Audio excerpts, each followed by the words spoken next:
Rubilux Rockfort Paints. நீங்கள் survey எடுத்துக்க போனாலே எல்லாரும் சொல்லுவாங்க போட்டியே இல்லைங்க, என்னங்க நீங்கள் சர்வே வந்துட்டீங்கிற ஒரு தன்மை தான் இருக்குது. நமக்கு பிடிக்குது பிடிக்கலைங்கிறது ரெண்டாவது விஷயம். யதார்த்த சூழ்நிலை ஒரு வெற்றி கூட்டணி, அந்த வெற்றி கூட்டணி அப்படியே ஸ்டாலின் மெயின்டைன் பண்ணிட்டார்.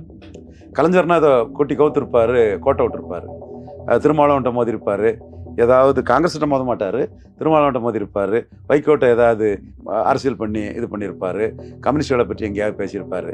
ஸ்டாலின் வெற்றியே கூட்டணியின் வெற்றி, கம்பைன்டு கெமிஸ்ட்ரி அதுங்கிற மாதிரி போயிட்டு அப்படி தெளிவாக போயிட்டார். அந்த கூட்டணி அமைச்சிட்டு இப்போ அவரை ஒரு பெரிய தலைவராக ப்ரொஜெக்ட் பண்ணி அந்த இதை அவர் கொண்டு போகிறார். அந்த தகுதி இருக்கு அவருக்கு, வெற்றிகள் அந்த தகுதியை கொடுத்துருக்கு அவருக்கு. எடப்பாடி பழனிசாமி மக்களவை தேர்தலில் நிலைப்பாடு இல்லை, அதனால் மாட்டிக்கிடுவாருங்கிறதா என்னோட கருத்து. இது சீமானுக்கு ஒரு பெரிய பூஸ்டாக கொடுக்கும். மதுரை மத்தி விஜயகாந்த் கொடுத்த மாதிரி, மதுரை மேற்கு விஜயகாந்த் கொடுத்த மாதிரி, மொடக்குறிச்சி அண்ணன் வைகோ கொடுத்த மாதிரி, பெண்ணவரம் டாக்டர் யாவை கொடுத்த மாதிரி, ஏன் திமுகவுக்கு எதிராக, திமுக அணிக்கு எதிராக பெருந்துறையில் அண்ணன் வைகோவுக்கு கிடைச்ச மாதிரி ஒரு பூஸ்ட் சீமானுக்கு தமிழக அளவில் கிடைக்கிறதுக்கும் வாய்ப்பு இருக்குது. ஸ்டாலின் ரொம்ப துல்லியமாக படிக்கிறாரு. எம்ஜிஆர் மாதிரி தான் ஸ்டாலின். எம்ஜிஆர் பெரிய புத்திசாலி, கலைஞரோட புத்திசாலி. அதே மாதிரி கலைஞரோட ஸ்டாலின் புத்திசாலி அரசியல் வியூகங்களில், பட் காட்ட மாட்டார். In fact he is very shrewd politician. So அவர் எம்ஜிஆர் மாதிரி கோமாளின்னு எம்ஜிஆரை சொல்லுவாங்க. நான் கலைஞரோட அறிவாளி தான், என்ன கோமாளின்னு சொன்னால் சொல்லிட்டு போங்க அப்படின்னு அவர் தன்னோட நகர்வுகளை செய்துக்கிட்டே இருப்பார். அதே மாதிரி ஸ்டாலினும் தன்னோட நகர்வுகளை ரொம்ப துல்லியமாக செய்கிறாரு. கடந்த கால கலைஞரின் தவறுகளில் இருந்து அனுபவம் படிப்பினை எடுத்து செய்கிறாரு. தமிழா பார்வையாளர்களுக்கு வணக்கம். தேர்தல் களம் எப்படி இருக்கிறது, இது தொடர்பாக நம்முடன் விவாதிக்க இருக்கிறார் மூத்த அரசியல் விமர்சகர் ரவீந்திரன் துரைசாமி அவர்கள். அவருடன் பேசலாம். வணக்கம். வணக்கம் சார். சார், இந்த தேர்தல் களம் எப்படி இருக்கும், நீங்கள் என்ன நினைக்கிறீங்க, உங்கள் கணிப்பு எப்படி? நீங்கள் சர்வே எடுத்துக்க போனாலே எல்லாரும் சொல்லுவாங்க போட்டியே இல்லைங்க, என்னங்க நீங்கள் சர்வே வந்துட்டீங்கிற ஒரு தன்மை தான் இருக்குது. நமக்கு பிடிக்குது பிடிக்கலைங்கிறது ரெண்டாவது விஷயம்.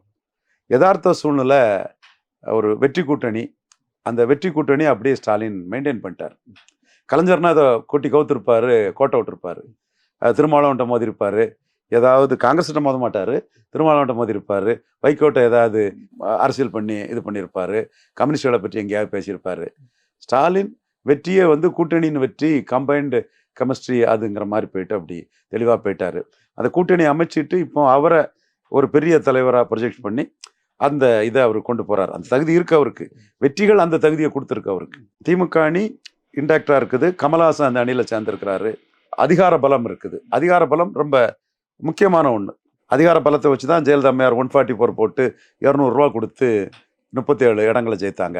அதிகார பலத்தை வச்சு தான் அழகிரி தென் மாவட்டத்தில் 10-9 2009 ஜெயித்தாப்புல. ஸோ இடைத்தேர்தல் காட்டக்கூடிய அதிகார பலம் அளவுக்கு இல்லைனாலும் கூட மக்களவை தேர்தல்லையும் ஒரு ஆளுங்கட்சி அதிகார பலத்தை பெரிய அளவில் காட்டுறதுக்கு வாய்ப்பு இருக்குது. அடுத்தால ஆளுங்கட்சிக்கு எதிர்ப்பு இருக்கலாம், நம்ம மறுக்க வேண்டிய அவசியம் இல்லை. தமிழச்சி தங்கபாண்டியனுக்குள்ள எதிர்ப்பு இருக்குங்கிற அந்த செய்தியை 6 லட்சம் பேர் பார்த்துருக்காங்கன்னா எதிர்ப்பு இருக்குது. பட் எதிர்ப்பை களத்துக்குள்ளே காட்டக்கூடியவங்க வாக்களிப்பில் காட்டுவாங்களா? அது 2009 ரிஃப்ளெக்ட் ஆகலை, 1999 ரிஃப்ளெக்ட் ஆகலை. ஸோ அது ஒரு கிரே ஏரியாவை தான் நான் பார்க்குறேன். கடந்த காலத்தில் அது ரிஃப்ளெக்ட் ஆகலைங்கிறதையும் நான் பார்க்குறேன். இப்படி 53% வாக்கெடுத்த அணி, இப்படி எல்லா இதையும் பார்க்கும்போது வெற்றி வாய்ப்பில் அந்த அணி ரொம்ப பிரகாசமாக இருக்குன்னு தெளிவாக தெரியுது. இதே நேரத்தில் இன்னும் சில விஷயங்கள் என்ன வருதுன்னா, ஒரு பலமான அணி, நம்மளுக்கு வெற்றி உறுதி அப்படிங்கிறதுனால அந்த இந்தியா கூட்டணி தமிழ்நாட்டில் கொஞ்சம் அலட்சியமாக இருக்காங்க. காம்ப்ளசன்ட் ஆட்டிடியூட் வரத்தான் தெரியும், லா ஆஃப் டிமினிஷிங் ரிட்டர்ன்ஸ் வரத்தான் செய்யும். அதனால அவங்க அந்த வாக்கு வங்கி 53 கமல்ஹாசனுக்கு கொஞ்சம் போட்டால் அந்த வாக்கு வங்கி அவங்க மெயின்டைன் பண்ணிடுவாங்களாங்கிறது பழைய வாக்கு வங்கியை மெயின்டைன் பண்ணிடுவாங்களாங்கிறது ஒரு கேள்விக்குறியாக இருக்குது.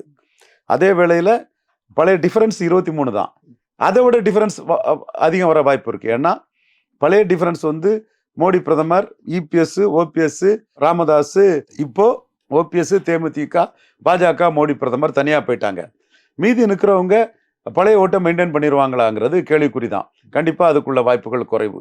மற்றவங்க இதில் என்ன வராங்கன்னா, திமுக வர்சஸ் அண்ணா திமுக அணி அக்டினை பொருட்களுக்கு இடையில அரசியலை கொண்டு வர்றாங்க. திமுக அணி 45% வாக்கெடுத்தது. அதே அவங்க திமுகவுக்கு வாக்கையும் அண்ணா திமுகவுக்கும் சொல்லி தப்பான புள்ளி வரத்தை ஊடகங்களை சொல்கிறாங்க. மற்றவங்களும் புள்ளி வரத்தை செக் பண்ணாமலே பேசிகிட்டு இருக்கிறாங்க. அண்ணா திமுக அணி 40% வாக்கெடுத்தது. அந்த சட்டமன்ற சென்ட்ரிக்கா மற்றவங்க பேசுகிறாங்க. ஆப்பிள் வேற ஆரஞ்சு வேறங்கிறது தான் தமிழ்நாட்டோட தீர்வு. மக்கள் தலைவர் எம்ஜிஆர் இந்திரா காந்தி அலைக்கு முன்னாடி, இந்திரா காந்தி செல்வாக்கு முன்னாடி மக்களவை தேர்தலில் எம்பல தோல்வியடைஞ்சார். சட்டமன்றம் எம்ஜிஆர் வசமாச்சுது. அதே மாதிரி ஜெயலலிதா அம்மையார், சோனியா அம்மையார் முன்னாடி சீரோவானாங்க. ஏன் மோடி பிரதமர்னு நடந்த மக்களவை தேர்தலில் 30% எடுத்த போது எடப்பாடி வந்து 40% எடுத்து ஒரு 10% எடப்பாடி ஐயா அவர்கள் எடுத்தாங்க. இந்தியாவிலே எடப்பாடி 10% மோடிக்கு எதிராக எடுத்தாருன்னா இந்தியாவிலே இது ஒரு அச்சீவ்மெண்ட். எந்த தலைவரும் எடுக்கல. எல்லா மாநிலங்கள்லையும் மோடிக்கு தான் அதிக வாக்குகள் 2 முறை வந்திருக்குது. 3வது முறையும் வரும் நான் நம்புறேன். பெரிய வெற்றியை மோடி இந்தியாவில் பெறுவார் நான் உறுதியாக நம்புறேன். பட் தமிழ்நாட்டில் எடப்பாடி 10% வாக்கு அதிகம் எடுத்தார். இன்னைக்கு அதை நம்பி தான் அதிமுக காரங்க தங்களோட கருத்துக்களை முன்வைக்கிறாங்க. அதிமுக கட்சி இரட்டைன்னு வைக்கிறாங்க. பட் இது மக்களவை தேர்தல். மக்களவை தேர்தலில் எவ்வளவு வாக்காளர்கள் எடப்பாடி பழனிசாமிக்கு கண்ட்ரோலில் இருப்பாங்க, அதுவும் வெற்றி பெற முடியாதுங்கும் போது அவங்க டிசிபேட் ஆவாங்க. ராகுல் காந்தி ஃபேக்டர் பெருசு. ராகுல் காந்தி ஃபேக்டரை இன்னும் ஸ்டாலின் முந்தைய காலங்கள் மாதிரி முன்னெடுத்து பெருசா ஹைலைட் பண்ணலன்னா 10 சீட்டு கொடுத்துட்டாரு. கேட்ட சீட்டை ராகுல் காந்தி அசம்பிளிக்கு உங்க கூட தான் நிற்பாங்க, எங்களுக்கு அந்த சீட்டை தாங்கன்னு ஒரு கண்டிஷனோட, ஒரு அசூரன்ஸோட தான் கொடுத்துருக்கிறாரு. அசம்பிளிக்கும் ஸ்டேட்டஸ்கோ வச்சுக்குவோம், நீங்க பார்லிமெண்ட்ல ஸ்டேட்டஸ்கோ தாங்கன்னு கொடுத்துருக்கிறாரு. ஆனா ஸ்டாலின் தன்னை இந்த எலெக்ஷன்ல முன்னிறுத்தக்கூடிய அளவுக்கு இன்னும் ராகுலை பற்றி எதுவும் சொல்லலை. அதற்கு ஆல் இண்டியா நிர்பந்தங்கள் இருக்கலாம். ஆல் இண்டியாவில் ராகுலை பிரதமராக சொல்லதுக்கு அகிலேஷ் யாதவ், தேஜஸ்வி யாதவ், சரத்பவார் யாருமே விரும்பாத போது இவர் முந்திக்கிட்டு சொன்னா அங்கிருந்து ஸ்டாலின் தப்பு பண்றாருங்கிற ஒரு எண்ண ஓட்டமும் வரலாம். வரும் நாட்களில் ராகுல் காந்தியை முன்னிறுத்தலாம். ஆனால் ராகுல் காந்தியை ஃபேக்டரி ஏன் சொல்றேன்னா, ராகுல் காந்தி தலைமைக்கு விழுந்த ஓட்டுல ஒரு 7% ஸ்டாலினுக்கு கிடைக்கல. அந்த ஓட்டு எடப்பாடிக்கு தான் கிடைச்சது. ஆனால் எடப்பாடி கிடைச்ச அந்த ராகுல் 7% ஓட்டு மீண்டும் ராகுலுக்கு மக்களவை தேர்தலில் போறதுக்கான வாய்ப்புகளும் இருக்குது. இந்த இடம் தான் அதிமுக சிக்கிற இடம். அதே மாதிரி மோடிக்கு போட்ட அதிமுக ஓட்டு மோடி ஏத்துக்கிட்டு போட்ட வாக்குகள். அப்போ அவர்களும் மோடி ஏத்துக்கிட்ட வாக்குகளும் ஓரளவு அதிமுக வாக்கு வங்கியில மோடி பின்னாடியே நிற்க வாய்ப்பு இருக்கும் போது எடப்பாடிக்கு நிலைமை ஒரு இஷ்யூ இல்லாம, ஈர்ப்பு சக்தி இல்லாம, 2 ஜாதிக்கான கட்சியாட்டு, சமூக நீதியை சூறையாடக்கூடிய கட்சியாட்டு மக்களவை தேர்தலில் வசக்குறைவா எடப்பாடி மாட்டிக்கிட்டாரு தான் நான் கருதுறேன். இப்படி எடப்பாடி மாட்டிக்கிட்ட இந்த சூழ்நிலை திமுக அணிக்கு ஒரு பெரிய போட்டி இல்லைங்கிற சூழ்நிலையும், பிரதான எதிர்கட்சியா 33% சட்டமன்ற தேர்தலிலும் 20% மக்களவை தேர்தலையும் எடுத்த கட்சி மக்களவை தேர்தல் சென்றிக்காட்டு மக்களவை தேர்தலை பார்க்குறேன். இதுதான் மற்றவங்களுக்கும் எனக்கு உள்ள வித்தியாசம். ஷியாமணனுக்கும் எனக்குள்ள வித்தியாசம் இதுதான். சவுக்கு சங்கருக்கும் எனக்குள்ள வித்தியாசம் இதுதான். சுமன் ஸ்ரீராமனுக்கும் எனக்குள்ள வித்தியாசம் இதுதான். நான் மக்களவை தேர்தலாக பார்க்குறேன். இவங்களெல்லாம் மீறி என்னோட கருத்து ஈரோடு கிழக்குல சரியாச்சுன்னா ஈரோடு கிழக்க இடைத்தேர்தல் இப்படிதான் நடக்கும். செந்தில் பாலாஜி மிகப்பெரிய ஆர்கனைசர் களத்துக்குள்ள இருக்கிறாரு. ஒன்றும் நடக்காது, எதுவும் நடக்காதுங்கிற நமக்கு தெரியும். அதனால தான் நாம் தமிழர் சீமானுக்கே என்னோட சகோதரர் தான். அவருக்கே கொள்கை வேறுனாலும் கருத்தியல் வேறுனாலும் கூட தனிப்பட்ட முறையில் என்னோட சகோதரர் தான். அவருக்கே நான் எவ்வளோ பெர்சன்டேஜ் ஆஃப் ஓட்டு வருங்கிறத நான் ப்ரிடிக்ட் பண்ணலைன்னா செந்தில் பாலாஜியோட தாக்கம் இடைத்தேர்தல் எவ்வளோ இருக்குன்னு நமக்கு தெரியும். அதனால தான் இடைத்தேர்தல் நாம சொன்னது இன்னைக்கும் கரெக்டாக இருக்குது. பட் இடைத்தேர்தலுக்கு நான் பெரிய மதிப்பு கொடுக்கல. அதே மாதிரி மக்களவை தேர்தலும் அதிகார பலம் இடைத்தேர்தல் அளவு செய்ய முடியலனாலும் ஓரளவு செய்ய முடியுங்கிறனால தான் இந்த இடத்துக்குள்ள எடப்பாடி பழனிசாமி எக்கச்சக்கமாக மாட்டிக்கிட்டாரு. வலமும் போகாமல் இடமும் போகாமல் நடுப்பில் போய் மாட்டிக்கிட்டாருங்கிறதா என்னோட பாயிண்டா எடப்பாடி பழனிசாமி பற்றி என் கருத்தை வைக்கிறேன். மற்ற சகோதரர்கள் இது திமுக அதிமுக போட்டி, சட்டமன்ற தேர்தலுக்கும் மக்களவை தேர்தலுக்கும் வித்தியாசம் பார்க்காம அவங்க கருத்தை சொல்றாங்க. நான் சொன்னா அவங்க குழப்புறாங்கன்னு நான் சொல்லுவேன். தேர்தல் முடிவு தான் பதில் சொல்லணும். என்னோட கருத்துல நான் உறுதியா இருக்கிறேன். எடப்பாடி பழனிசாமி மக்களவை தேர்தலில் நிலைப்பாடு இல்லாதனால மாட்டிக்கிடுவாருங்கிறதா என்னோட கருத்து. இது சீமானுக்கு ஒரு பெரிய பூஸ்டா கொடுக்கும். மதுரை மத்தி விஜயகாந்த் கொடுத்த மாதிரி, மதுரை மேற்கு விஜயகாந்த் கொடுத்த மாதிரி, மொடக்குறிச்சி அண்ணன் வைகோ கொடுத்த மாதிரி, பெண்ணவரம் டாக்டர் யாவை கொடுத்த மாதிரி, ஏன் திமுகவுக்கு எதிராக திமுக அணிக்கு எதிராக பெருந்துறையில் அண்ணன் வைகோவுக்கு கிடைச்ச மாதிரி ஒரு பூஸ்ட் சீமானுக்கு தமிழக அளவில் கிடைக்கிறதுக்கும் வாய்ப்பு இருக்குது. சீமானுக்கு கேண்டிடேட் எல்லாம் ஒரு ஆம் ஆத்மி டைப்பில் பெரிய அளவுக்கு, ஆம் ஆத்மி ஆரம்பத்தில் வரும்போது உள்ள கேண்டிடேட் மாதிரி பல இடங்களில் கேண்டிடேட் போட்ட மாதிரி எல்லாம் 14 டாக்டர்ஸு 20 பெண்கள். ஸோ அந்த கேண்டிடேட் ஒரு எலைட் பீப்புள் மத்தியிலும் சீமானுக்கு அந்த கேண்டிடேட்ஸ் ஒரு வரவேற்பை பெற்றிருக்குது. அவங்க பாராட்டுறாங்க. அது வாக்கா மாறினா சீமானுக்கு வாக்கு வீத வளர்ச்சி இன்னும் கூடுதலாக இருக்குன்னு தான் நான் கருதுறேன். திமுக அணியில அதை பழைய, நீங்க சொன்ன மாதிரியே பழைய கூட்டணி அப்படியே தொடர்றது. இப்போ அதிமுக அவங்க அந்த கூட்டணிகளை கட்சிகளை இது பண்ண முடியல. இப்போ பாமக உட்பட எல்லாமே போயிட்டாங்க. அதுக்கு என்ன காரணம்? அனுபவம் படிப்பின.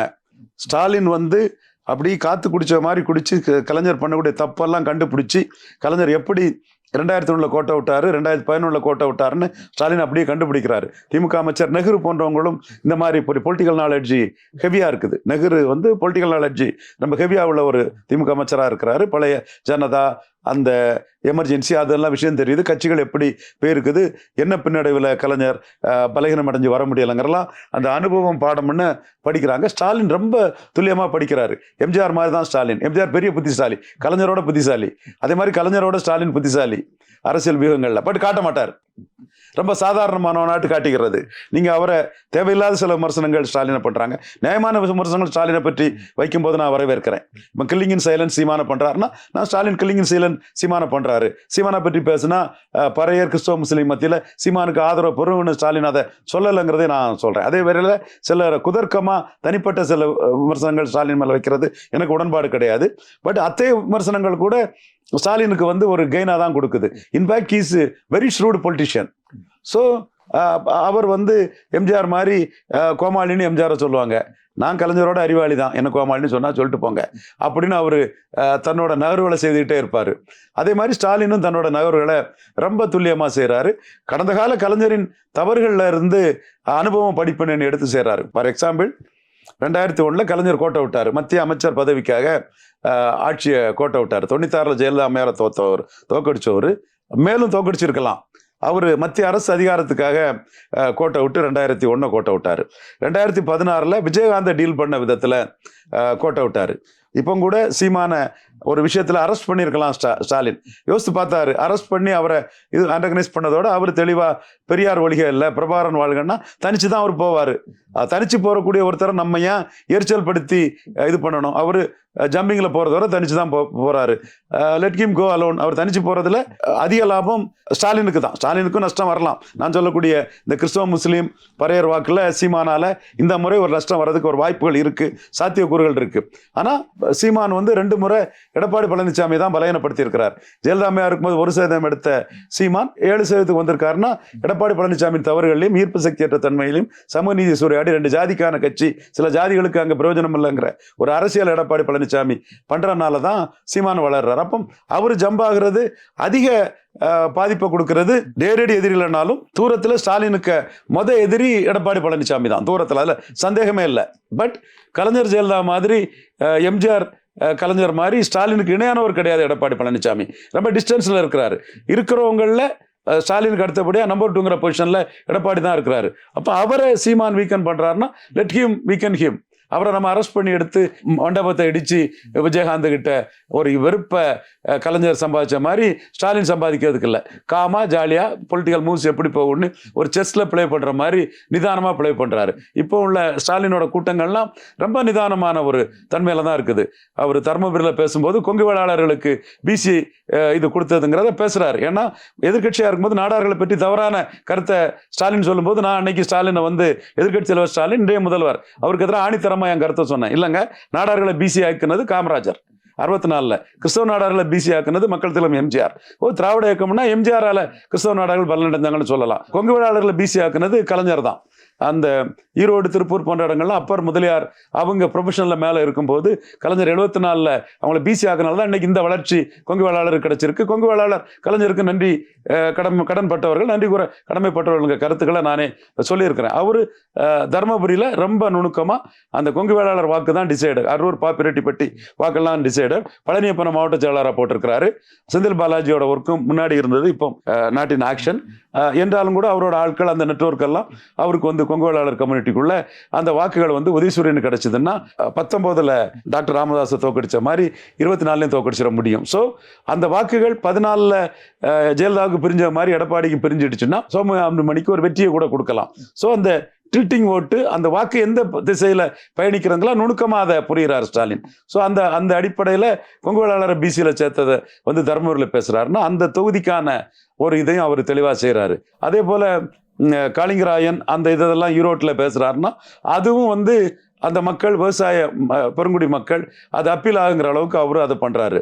அவரோட அப்ரோச்சும் கரெக்டாக இருக்குது. இது யாரையும் ராமதாஸை பற்றி பேசும்போது கூட கலைஞர்னா சீண்டிடுவார். இவர் டீசெண்டாக தான் பேசுகிறாரு. ராமதாஸ் கோவப்படுறாரு, ஆனால் ஸ்டாலின் டீசெண்டாக தான் அதை பேசுகிறாரு. ஸோ இந்த வகையில் ஸ்டாலினுக்கு அப்ரோச்சு, அவர் கூட்டங்கள் ஆட்களை கூட்டி வந்து தான் பேசுறாங்க. பட் கனிமொழி, உதயநிதி, கமலஹாசன் இவங்க டூர் போறாங்க, மக்கள் வராங்க. ஸோ இந்த இடத்துக்குள்ள திமுக அணி ஃபார் அகடா இருக்குது, போட்டியே இல்லைங்கிற இடத்துல தான் இருக்குது. ஒரு சில ஒரு 4-5 தொகுதிகளில் பிரத்யேக காரணங்களால, ஸ்பெசிபிக் காரணங்களால, யூனிக் ப்ரொபோசிஷன்ஸ் காரணமாட்டு போட்டி இருக்கு. இதுதான் நிலைமை. இன்னைக்கு பலமான அணியா இருந்தாலும் கிட்டத்தட்ட எல்லா தொகுதியும் அவங்க ஜெயிப்பாங்களே. லாஸ்ட் எலெக்ஷன்ல பாத்தீங்கன்னா தேனியில வந்து ஒரு ஓபிஎஸ் கண்டிப்பா தேனியில ஜெயித்தது ஓபிஎஸ்க்கு திறமை தான். அவர் ஜான் பாண்டியனை டீல் பண்ண விதம்லாம் ரொம்ப பிரமாதம். இன்னொருத்தர் வந்துலாம் அப்படி செய்ய மாட்டாங்க. பட் அதுதான் மற்றவங்களுக்கும் ஓபிஎஸ்க்கும் உள்ள டிஃபரன்ஸு. அடுத்தபடியாக மோடியை கூட்டிட்டு வந்து போல்டா அங்கே கூட்டம் போட்டார். அதே மாதிரி இப்பவும் வந்து அவர் ராம்நாட்டுக்குள்ள அவரே நிற்கிறாரு.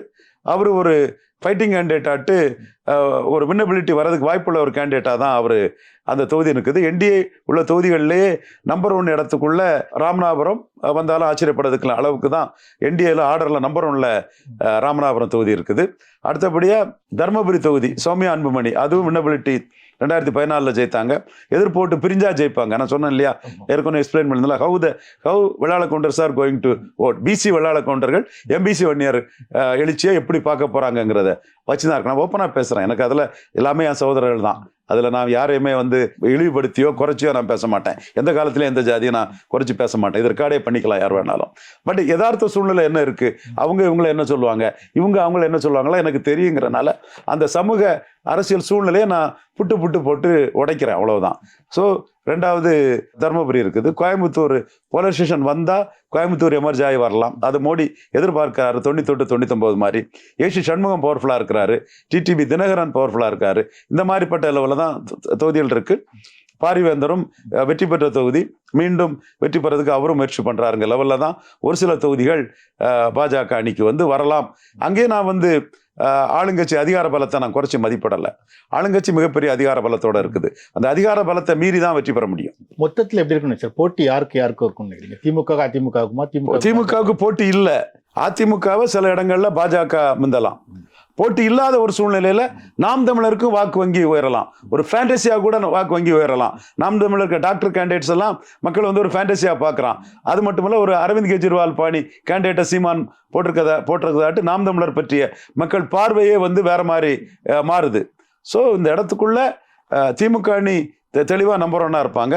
நம்பர் 2 இடங்கள் வந்து தொகுதிக்கு தொகுதி மாறும். அதிமுக ரெட்டலையில் பலன் இல்லாத ஜாதிகளை பற்றி நம்ம ஹைலைட் பண்றோம். யாதவர்களுக்கு ரெட்டலையில் பலன் இல்லை, முத்தரையர்களுக்கு பலன் இல்லை, செங்குந்தர்களுக்கு பலம் இல்லை, பறையர்களுக்கு இல்லை, தேவேந்திரகுல வேளாளர்களுக்கு இல்லை, வண்ணார் நாவிதர் கோயவர்களுக்கு இல்லை. இது நம்ம சமூக கடமை.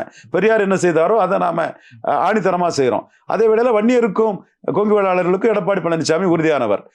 வன்னியர் கட்சியாக தான் அங்கே இருக்குது. சிபி சண்முகம் பேக்கிங் உள்ள வன்னியர், கேபி முனுசாமி பேக்கிங் உள்ள வன்னியர், அன்பழகன் தர்மபுரியில் பேக்கிங் உள்ள வன்னியர், வீரமணி பேக்கிங் உள்ள வன்னியர். பட் வன்முறை வார்த்தைகள் அவர் பேசுறதை நான் வன்மையாக கண்டிக்கிறேன்.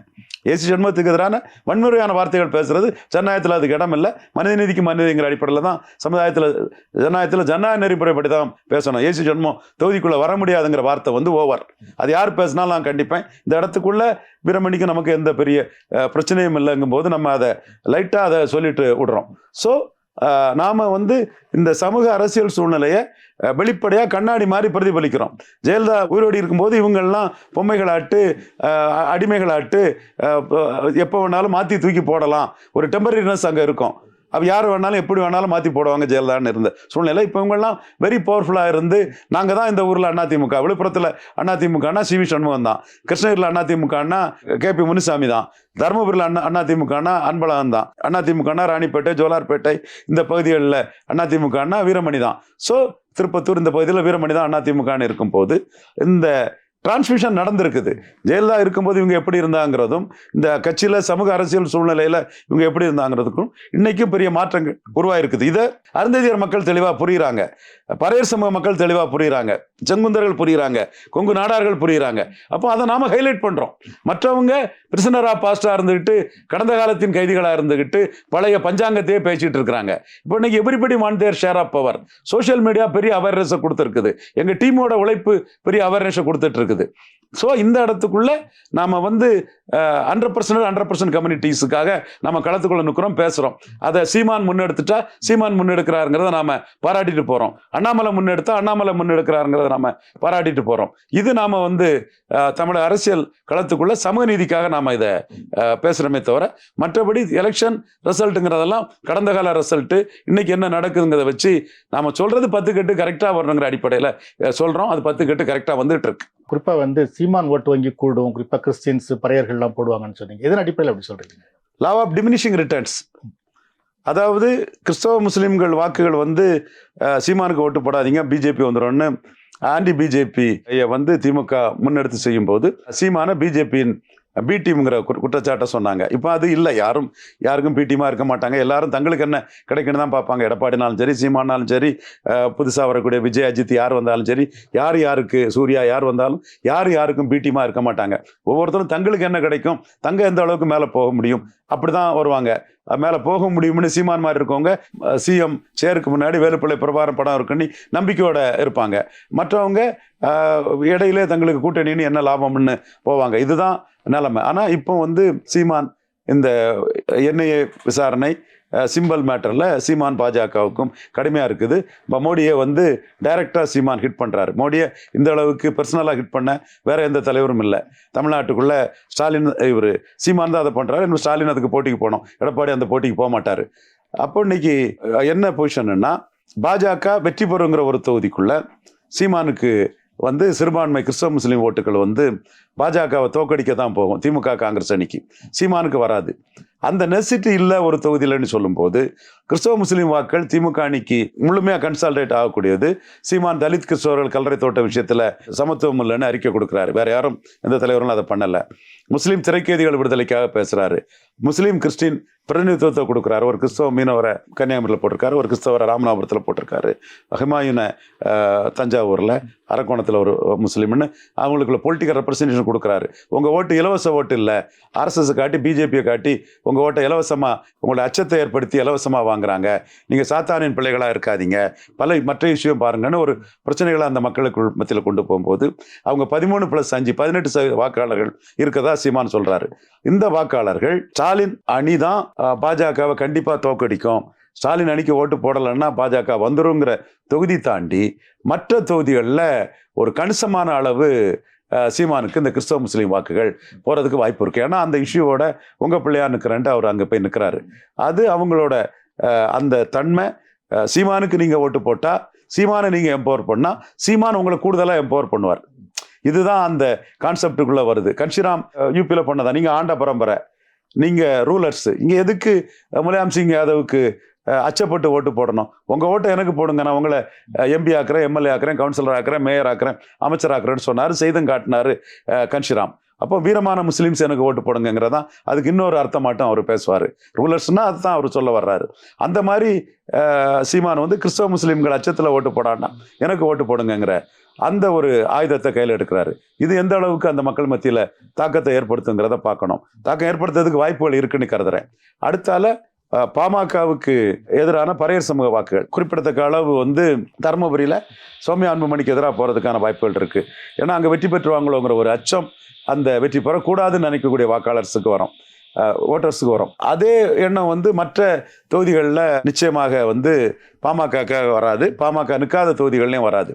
ஸோ அந்த தொகுதிகளில் உள்ள பறையர் சமூக வாக்குகள் ஆதித்தமிழர் வெல்லாது மீதி தமிழர் வெல்ல முடியாது, பொது தொகுதியில் ஆதித்தமிழர், இந்த மாதிரிப்பட்ட இஷ்யூஸை இந்த மக்களுக்காக எடுக்கும்போது அவங்களும் they are longing for more power. மற்ற இடைநிலை ஜாதிகள் இருக்கிற மாதிரி இவங்களுக்கும் கூடுதல் அதிகாரம் வேணும்னு அவங்க எதிர்பார்க்குறாங்க.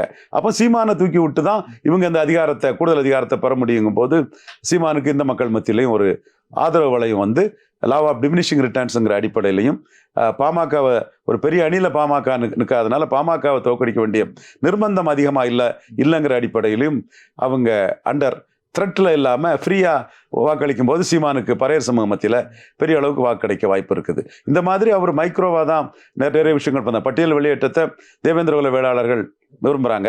ஸோ தேவேந்திரகுல வேளாளருக்கு பாசிட்டிவாக திண்டுக்கல்ல ஒரு ஓப்பன் தொகுதியில் ஒரு டாக்டர், ஒரு பிரபலமான ஒரு மதுரையில் பெரிய நல்ல ஹாஸ்பிட்டலில் வச்சு நடத்தக்கூடிய ஒரு டாக்டர் ஒருத்தரை போட்டு அந்த இஷ்யூவுக்கும் ஆதரவு கொடுத்து அவர் களத்துக்குள்ள களமாடுறாரு. ஸோ அவங்களும் ஒரு கணிசமான வாக்கு சதவீதம் உள்ள ஒரு சமுதாயம். தேவேந்திரகுல வேளாளர்கள் பட்டியல் வெளியேற்ற ஆதரவு இந்த மாதிரிப்பட்ட இதை அவங்கள்ட்ட முன்னெடுக்கிறாரு. இப்போ தேனியில் கூட சசிகலா அம்மையாருக்கு ஆதரவாக பேசுனது கூட இனி எந்த காலமும் எடப்பாடி பழனிசாமியை முக்குலத்தோர் ஏற்றுக்கிட மாட்டாருங்கிற அவரோட எண்ண ஓட்டத்தின் ஒரு வெளிப்பாடாக தான் இதை நான் பார்க்குறேன். ஸோ இப்படி பல அம்சங்களில் சீமான் வாக்கு வங்கி போகிறதுக்கான சாத்தியக்கூறுகள் இருக்குது. New voters goes with vote செய் சீமானுக்கு அதிக அளவில் வர வாய்ப்பு இருக்குது. சீமானை நோக்கி தான் இளைஞர்கள் வர்றாங்க. இவர் காசு கொடுத்து ஆளிச்சாத்து வச்சு இது பண்ணலை. இப்போ தென் மாவட்டத்தில் எடுத்துட்டா கூட பொலிட்டிக்கல் டைனமிக்ஸில் நெல்லையில் ஒரு யாதவரை போட்டிருக்கிறாரு, மதுரையில் ஒரு யாதவரை போட்டிருக்காரு. 2 யாதவருக்கு அவர் முக்கியத்துவம் கொடுத்து பண்ணுறாருன்னா அது ஒரு பொலிட்டிக்கல் டைனமிக்ஸில் பரவலாக வாழக்கூடிய யாதவர், செங்குந்தர், முத்தரையர், விஸ்வகர்மா போன்ற சமூகங்கள் வந்து கூடுதல் அதிகாரம் பெறதுக்கு சீமான் தன்னுடைய பார்ட்டியை ஒரு பிளாட்ஃபார்மாக பயன்படுத்துகிறார். ஸோ இவர் அவங்களுக்காக அதை செய்யும்போது அவங்க இவருக்காக வாக்களிக்கிறதுக்கான வாய்ப்புகள் இருக்குது. மேய்ச்சல் நிலத்தை பற்றியெல்லாம் மதுரைக்கு அவுட்டரில் மேலூரில் உள்ள கூட்டத்தில் மேய்ச்சல் நிலங்கள் என்னாச்சு, அது பாதுகாப்பு பெருக்கல்லாம் சொல்கிறாருன்னா அது அந்த கம்யூனிட்டி சென்ட்ரிக்கான ஒரு இஷ்யூவை தான் அவர் கையில் எடுக்கிறாரு. இப்படி மக்கள் உணர்வை தெரிஞ்சு மக்களோட ஒருத்தராக இருந்து ஒட்டுமொத்த தமிழ் தேசியம் வேலுப்பிள்ளை பிரபாகரனின் தம்பிங்கிற அந்த அணுகுமுறைக்குள்ள பல மைக்ரோ விஷயங்களை பண்ணக்கூடிய சீமான் கனிம வளம், அது இது மனித நேயம், உயிர்மை நேயம், இந்த நிறைய விஷயங்களை அவர் உள்ள எடுத்து பண்ணும்போது ஒரு ஹியூமிலேட்டிங் எஃபெக்ட் ஆட்டு அவருக்கு வந்து ஒரு வளர்ச்சிங்கிறது வந்து இயல்பாகவே கிடைக்கும்னு தான் நான் கருதுறேன். பாமக வந்து ஒரு வெற்றி கூட்டணியில் இல்லை அப்படிங்கிற மாதிரி சொன்னீங்க. ஏன் அதிமுக பக்கம் போகாமல் அவங்க பாஜக பக்கம் போனாங்கன்னு நினைக்கிறேன்? சரியான கேள்வி. அதிமுக கூட போய் அவங்க கண்ட பலன் என்ன?